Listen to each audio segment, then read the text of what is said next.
ipanganak ko siya atong mga panahon na sa itong adlaw po, di ba kapisayan ko lang sa tinanda. Anyway, na ako basahan sa tulong sa Diyos.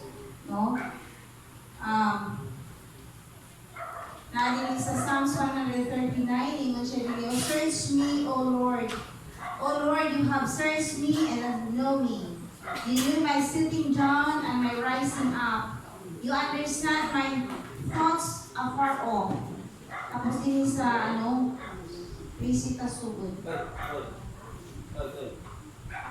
For you formed my inward parts, you covered me in my mother's womb. For I will praise you, for I am fearfully and wonderfully made. Marvelous are your words, and that my soul knows very well. My frame was not hidden from you when I was made in secret, and skillfully wrought in the lowest part of the earth. Your eyes saw my substance being yet unformed, and your book, they were all written, the days fashioned for me, when as yet there were none of them. How precious also are your thoughts to me, O God. How great is the sum of them.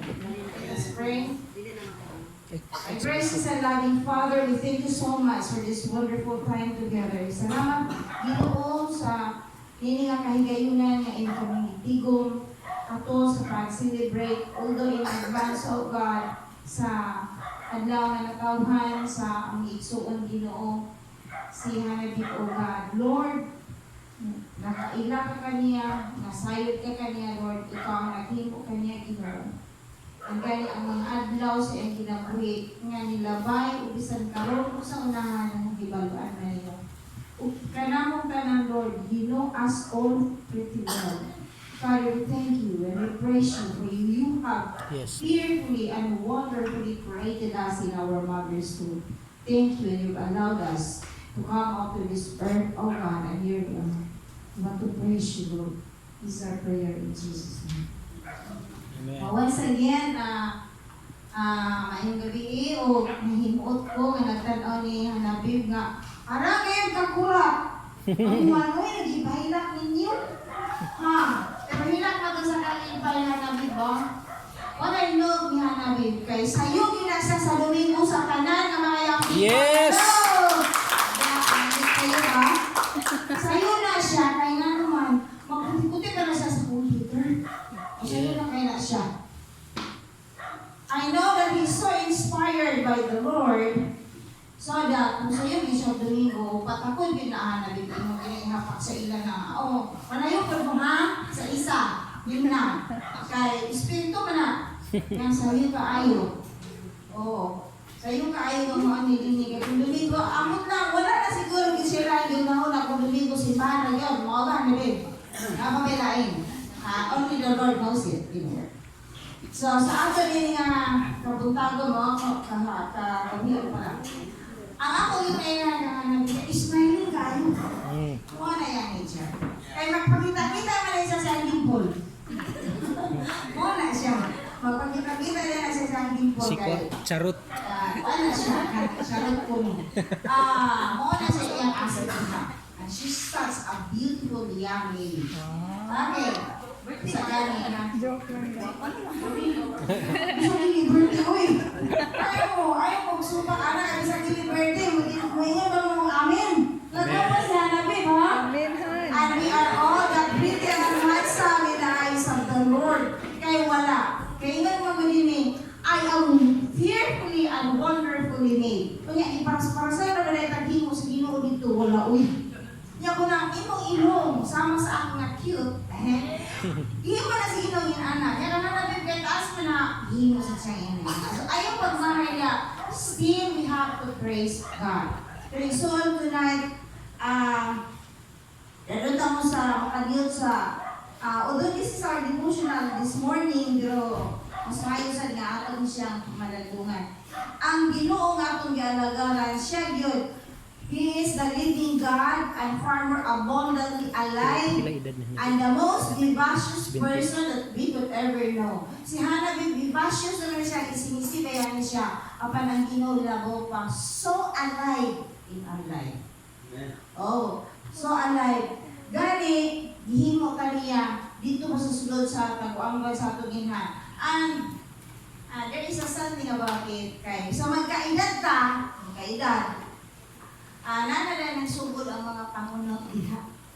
Nga magsugod na din pangbagmos ang mga babae kung ako ginatapalan ang mga kunot. Agay. Dito niya po. Out. Mga siya. Ang mga laki ko na di kaayo. Apan igsuon, because of the gravity, because of the force of gravity, mo na ang epekto sa aging as the years go by. Apan igsuon, one good thing is, ang ingon din eh, tungkol ang Diyos nga itong ialagaran, siya man ang fountain of life and life himself. Kung nasa Ginoo Kristo sa atong kinabuhi, we will grow, we will advance in years, and yet we will become stronger and stronger in our faith in the Lord. Managingan ka na kung ginampunta nga, bisan og magkakahinay ang tiil, gali siya namin kay Kustel, mga ganyan, kay bata pa man siya. Magkakahinay ang atong mga tiil, apan ang ato. Our feet may be weakened, but our faith will become stronger as the years go by. Yes. So, kung ipapuyo na ito si Ginoong Hesus sa atong mga kinabuhi mo, that ding. Kasi di nga ba na kong kitaan? Huwag ka mangyakon. Okay. Ayun na yan. Pero sa mama na nag-party dito, hinaan niya siya. Kung ang Diyos na naas na itong sunod isuon, we live vibrantly inside of us and gives us stronger each day. Na ay manifestation anak sa gawas. Saan may manifestation anak? Bisag advance na ang edad pakihan ni pastor. Si pastor ay ang taas ang edad din sa ato. Wala yung palaga na. Diba? Amen. Igsoon. Amen. Si pastor. Pero kung ikumpara sa way pabor-pabor, ikumpara sa si pastor sa kaparihan ng edad igsoon. Sa way pabor-pabosan. Mangutan na yun ang mga kauban. Ikaw ba na, pastor? Wow. Kaya nga nung kulong lugay na. Isod, na ni. The God that we are serving, that is in us, the fountain of life, will keep us alive, vibrant inside of us, and our eyes sparkles. Kung yaman na siyang youthful looking. So, Jay, youthful looking ang hinatawag. Yes. Pero si Jay usahay na ipagka-serious. Pero kung mag-video na ganyan siya, ano kayo niya kasabaan? Kung na yung talent. Ano mo sa interview? Labas na yung mga talent. Si Catherine, maayo na yung kanta. Kung sa pagka, kahit itagaan ng mga talento. Dili ko mutuo igsuon nga, gihimo ta dito sa ikalong nga sulagma daw, pagawas ana ay, sabi siya. Each one of us has talent, and God is dwelling in such a talent, and we have to use such talent to praise God and to glorify Him. Unsa man na siya, maayo ka mo tugtog, maayo ka mo kanta, maayo ka mo drawing, whatever it is, that will give glory to the Lord. Igsoon, God is manifesting His vibrant life in each one of us. So, dili ka magpanuko sa pagdahil kaniya, sa pagpasalamat kaniya. So tonight, let us all be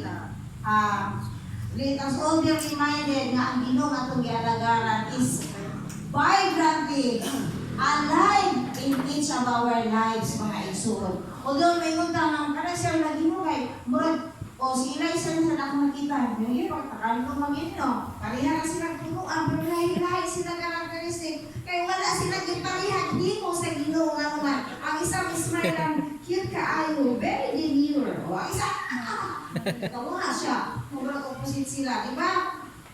Papa, John, takandang senior, ibulong ko sa iyong anak, na usah, maayo na yung katawa, why hiktik na ko sa smile? Si Boy may. Si Boy, usah mo lang. Yan ang mamatay yung ipakatawa doon. So sa ato, no, natin mo yung anak. Mga demure kaayo, ako man, outwardly, brushes kayo mo katawa, pero tanan, hihimo sa Ginoo. Tanan, mapasidugan ang Ginoo niya. So let us all be reminded na naagin tayo rason nga atong dayon ang Diyos sa atong kinabuhi. So, Habib, keep up that smiling face. That is the gift from the Lord. Yes. Thank you and happy birthday once again sa akong tanan. Yay! Yeah, ako mga pagpapastor. Dahil na ako sa SG. Praise God.